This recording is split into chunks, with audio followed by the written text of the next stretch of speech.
Bonsoir et bienvenue dans cette nouvelle vidéo en compagnie de Joe et Kratos. Et ce soir, on est parti pour l'épisode 35 de notre série Thread Horror.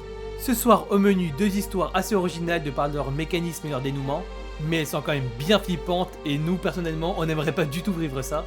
Bref, en tout cas, nous, on est déjà à l'épisode 35 de notre série de Thread Horror, alors on vous remercie encore pour nous suivre jusque-là. On espère que vous appréciez les histoires d'horreur qu'on sort tous les vendredis soirs et donc on attend vos retours par rapport à ça. On est bientôt 10 000 abonnés au moment où on enregistre cette vidéo, donc c'est complètement fou. Pour nous, c'est vraiment un grand chiffre et donc on est super content d'avoir toute cette communauté qui nous suit et qui est super bienveillante. Et d'ailleurs, si c'est la première fois que vous tombez sur notre vidéo ou que vous regardez beaucoup de nos vidéos sans être abonné, n'hésitez pas à le faire, ça prend vraiment 2 secondes en appuyant sur le bouton s'abonner en bas. Et n'hésitez pas aussi à mettre la cloche pour être notifié de toutes les sorties de vidéos gratuitement. N'hésitez pas à commenter, à liker la vidéo et à la partager si vous l'avez appréciée.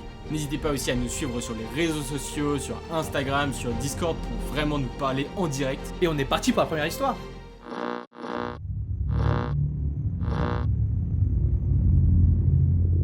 On est parti pour la première histoire qui est celle de Jordan. Cette histoire, c'est comme beaucoup d'histoires passées il y a quelques années.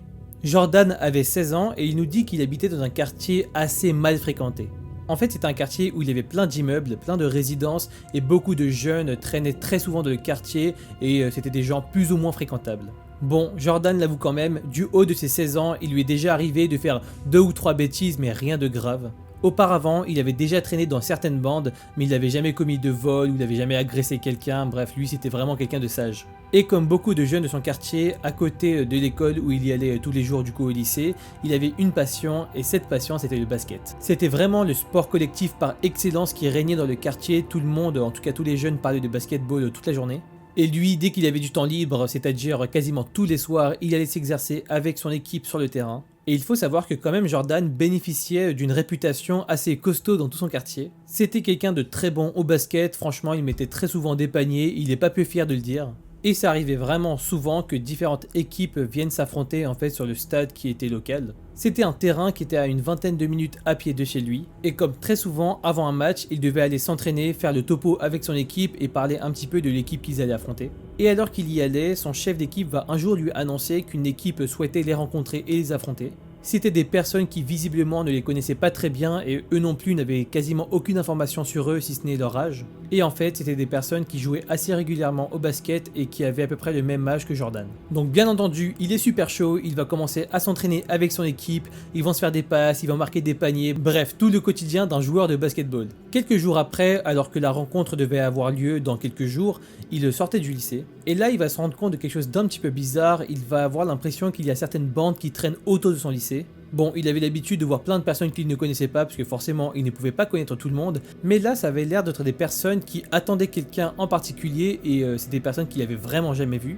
Et c'est en fait après coup qu'il va se dire que c'était bizarre, parce que sur le coup, il a juste pas fait attention, même s'il avait l'impression d'être un petit peu observé et même un peu suivi. Ce sentiment de malaise va se perpétuer pendant quelques minutes, et il va décider juste de rentrer chez lui après s'être assuré qu'il n'y avait personne qui le suivait. Les jours qui suivirent, il continuait en fait son quotidien et donc tous les jours il allait au lycée et après ça il allait rejoindre son équipe pour s'entraîner pour le match de basket. Jusqu'au moment où enfin les deux équipes étaient prêtes, le jour J est arrivé et les deux équipes se confrontent. Jordan se rend compte qu'il s'agit de personnes qu'il ne connaît visiblement pas, des personnes qui ont l'air d'être d'un autre quartier et qui n'ont pas l'air non plus de reconnaître Jordan. L'arbitre siffle le coup d'envoi et c'est parti pour le terrible match de Jordan. Pendant des dizaines de minutes, les deux équipes vont s'affronter et l'équipe de Jordan a l'air d'avoir le dessus. Ils se sont super bien entraînés, il s'agit vraiment d'une équipe avec une réputation qui est solide, donc à l'issue du match, l'équipe de Jordan va finalement gagner. Et là, les quelques spectateurs qui étaient en train d'assister au match, ils vont acclamer Jordan et son équipe, ils vont lui dire félicitations et voilà, il y aura une huée générale. Mais alors que Jordan était super fier de sa victoire et était vraiment rouge, tout transpirant, il va très vite pâlir quand il va voir la réaction de l'équipe adverse. Au milieu de la foule, le chef de l'équipe adverse n'arrête pas de dévisager Jordan, qui était la personne qui avait marqué le plus de paniers.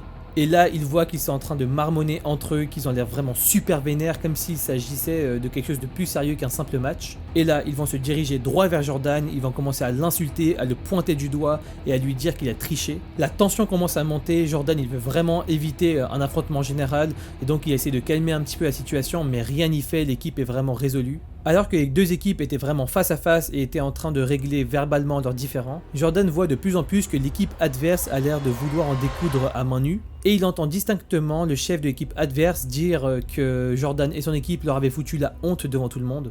Et après avoir essuyé une pluie d'insultes et des menaces physiques, Jordan va finir par entraîner son équipe à l'écart et chacun va commencer à partir après s'être assuré que personne ne les suivait. Ça va également être le cas de Jordan, son cœur bat toujours à 100 à l'heure parce qu'il se dit que ça aurait été vraiment dommage d'en arriver à des coups physiques juste pour un match de basket. Et finalement, pour se rassurer un peu et pour euphémiser un petit peu ce qui s'était passé, il va juste repenser à sa victoire et il va rentrer tranquillement jusque chez lui. Et au bout de quelques minutes, il va se rendre compte, comme vous y attendez également, que l'équipe adverse n'en avait définitivement pas fini avec lui. Au coin de la rue, Jordan aperçoit qu'il y a un groupe qui est en train de le suivre, et alors qu'il commence à presser le pas, le groupe derrière lui commence à courir et à se diriger droit vers Jordan. Et là, tout va se passer super vite. L'équipe va arriver jusqu'à Jordan, ils vont le plaquer sur un mur, et Jordan n'aura même pas eu le temps de courir, et il était même super tétanisé en fait. Il est adossé face à un mur, le plus grand de l'équipe adverse est en train de le maintenir, et tous les autres sont super vénères, ils ont vraiment l'air de se préparer à le tabasser physiquement. Jordan est vraiment mort de peur, il vit pas forcément dans le meilleur quartier, mais il ne lui était jamais rien arrivé de grave et jamais d'agression physique. Et alors que le membre de l'équipe adverse qui arrêtait pas de dévisager tout à l'heure s'avance vers lui et commence à armer son poing, un vieil homme va déboucher de l'autre coin de la rue, exactement là où l'équipe avait surgi. Et là, Jordan se dit que c'est sa dernière chance, il va commencer à crier dans tous les sens pour alerter sa situation. D'un coup, la bande d'agresseurs va se mettre à hésiter, et là, Jordan va profiter de ce moment d'hésitation pour se dérober de l'emprise et courir le plus vite possible. Il va courir dans la direction du vieil homme, il ne va même pas lui adresser la parole et continuer son chemin tout droit. Encore sous le choc, il va regarder par-dessus son épaule et il va voir que l'équipe n'a pas l'air décidée de le suivre. Mais malgré ça, il a encore les jambes tremblantes, il va essayer de faire des détours et finalement rentrer sain et sauf jusqu'à chez lui. Jordan ne va pas en parler à ses parents, il va s'enfermer dans sa chambre et va contacter ses amis de son équipe. Il va leur raconter toute l'histoire et ses amis vont être complètement révoltés. Et sous le coup de la colère, il va même proposer à Jordan d'aller se venger, d'aller retrouver l'équipe et d'aller régler ça à main nue. Mais Jordan, qui venait vraiment de vivre une expérience traumatisante, il va tout faire pour apaiser les tensions, leur dire que c'était pas nécessaire et que vraiment il n'avait plus jamais envie de croiser le regard de ces personnes. Durant les semaines qui suivirent, Jordan n'avait qu'une seule peur, c'est de sortir de chez lui et de voir que la bande là était en train de l'attendre pour en découdre. Mais heureusement, au bout de 2 mois, ce n'était toujours pas arrivé et Jordan se disait que c'était bel et bien fini. Au final, sa tension s'est apaisée au fil des mois et de jour en jour, il avait de moins en moins peur de croiser cet individu. Et même s'il sait que toute cette histoire est désormais derrière lui, il aura toujours autant de frissons quand il pensera au regard glacial qu'on lui a accordé pour un simple match de basketball.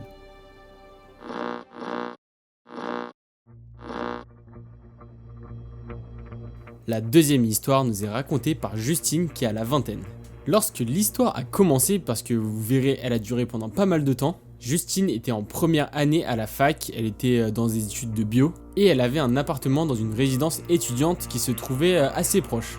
Quand on dit assez proche, c'était quand même à une petite vingtaine de minutes de métro, mais c'était déjà quand même très bien pour elle qui de base habitait bien plus loin. Justine, c'était le genre de personne qui aimait bien s'intégrer à sa fac, mais qui n'aimait pas trop aller en soirée. C'est d'ailleurs peut-être un de ses petits regrets, c'est de ne pas avoir fait énormément de connaissances à la fac. Elle va à la fac, elle passe toute la journée là-bas, elle aime beaucoup aller à la bibliothèque après pour étudier toute seule, et ensuite elle reprend le même métro dans le sens inverse pour rentrer chez elle. Et c'est à peu près vers le milieu d'année que va commencer l'histoire un petit peu bizarre. Comme d'habitude, Justine se lève, elle se prépare pour aller en cours et elle se dirige vers le métro.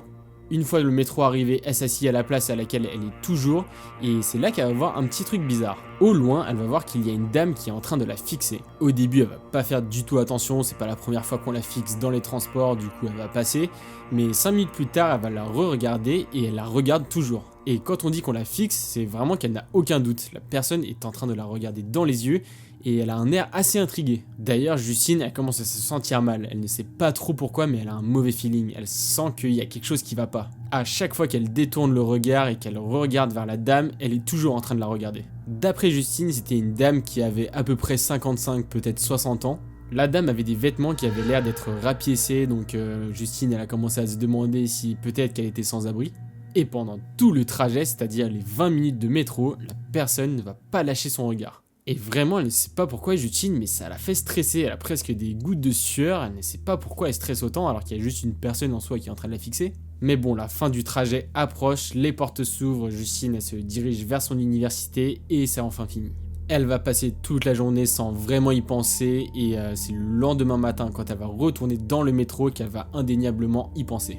Elle va même se positionner à une porte différente du métro, juste histoire de dire qu'elle n'était pas au même endroit. Et bien sûr, en s'asseyant, elle balaye le regard et elle voit la vieille dame. Sauf que cette fois, la vieille dame n'était pas en train de la fixer, elle était en train de chercher autour d'elle. Et au moment où son regard va se croiser, elle va s'arrêter net. Et encore une fois, rebelote, la vieille dame va la fixer pendant tout le trajet. Justine ne savait pas quoi faire, elle savait pas si elle devait aller lui parler, si elle devait juste l'ignorer et éviter son regard à tout le temps. Et cette fois encore, Justine est hyper mal à l'aise et cette fois elle est même flippée parce que quand elle va regarder la dame, elle voit que cette fois elle est en train de marmonner des trucs, elle la regarde presque comme si elle essayait de lui jeter un sort. En tout cas, c'est l'impression que Justine avait à ce moment-là et clairement c'était pas une bonne impression. Mais enfin son arrêt arrive, les portes s'ouvrent et encore une fois elle va s'empresser de sortir et cette fois elle va même marcher assez vite, elle va même pas regarder derrière elle pour voir si la dame est sortie aussi. Cette fois ça va lui prendre un petit peu la tête quand même, elle va y penser toute la journée mais elle va pas oser en parler à ses potes. Elle va se dire que c'est quand même bizarre de se plaindre d'une vieille dame alors qu'en soi si ça se trouve elle se fait complètement des films, il n'y a rien du tout. Surtout que voilà, ses potes c'était pas non plus des potes très proches avec qui elle pouvait se confier comme ça. La journée de cours va passer même si cette fois elle sera un petit peu moins tranquille parce qu'elle va pas réussir à se sortir cette dame de la tête. Et d'ailleurs il semble que ce soit la même chose pour la dame parce que en sortant de la fac, quand Justine va dévaler les marches, elle va voir que la dame est là. À ce moment-là, Justine elle est partagée un petit peu entre deux sentiments, donc soit la panique parce que là elle a la confirmation que la dame est bien là pour elle, et le sentiment de sécurité vu qu'en soi il y avait quand même beaucoup de monde autour d'elle. Elle ne sait pas quoi faire du tout, mais tout ce qu'elle sait c'est qu'elle n'a pas envie d'aller lui parler du tout. Du coup elle va sortir son téléphone et prétexter qu'elle est en train d'appeler quelqu'un et elle va juste passer devant elle sans la regarder. Pendant les quelques mètres qui séparent l'université du métro, elle va marcher assez vite en lançant des petits regards derrière elle, puis finalement elle va rentrer dans le métro. Elle essaye de regarder autour d'elle, mais il y a beaucoup trop d'étudiants, donc elle n'arrive pas à savoir si la dame l'a suivie ou si même elle est rentrée dans le métro.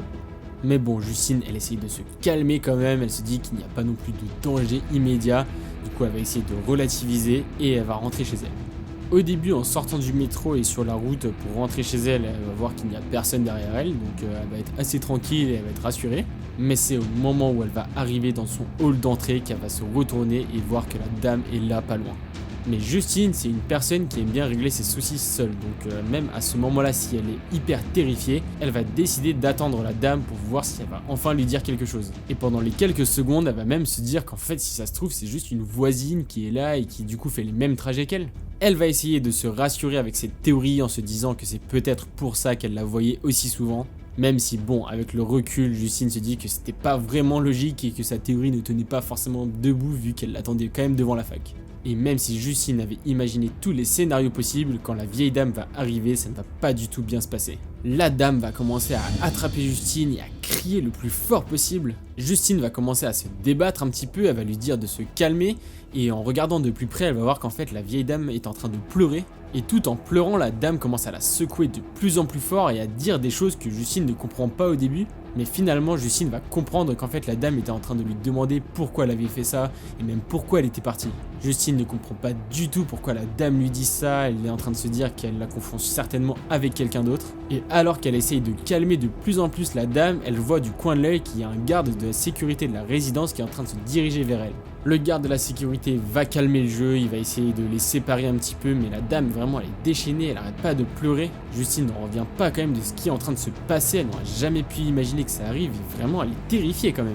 Une fois le garde sorti et en voyant que la dame ne se calme vraiment pas, il va appeler une ambulance. L'ambulance va arriver, embarquer la dame et c'est la dernière fois que Justine la verra. Finalement, Justine va rentrer chez elle, elle est complètement secouée pendant des heures et des heures, elle va être allongée dans son lit à rien faire et juste à repenser à cette histoire. 2 journées vont passer et un jour, le garde de sécurité qui avait intervenu va appeler Justine. Un petit peu étonnée, elle va décrocher pour savoir ce qui se passe et le garde va en fait lui dire qu'il avait voulu prendre des nouvelles de la dame et qu'apparemment il aurait appris de la part de l'hôpital que la dame aurait cru en fait que Justine était sa fille. D'après eux, elle en était convaincue et c'est donc ce qui expliquerait pourquoi la dame l'a stalké pendant tout ce temps parce qu'elle pensait que c'était sa fille en fait. Apparemment cette dame aurait perdu sa fille en fait il y a quelques années et elle se serait donc mise dans la tête que Justine était forcément sa fille. Cette histoire va quand même complètement bouleverser Justine parce qu'elle ne sait pas trop quoi en penser.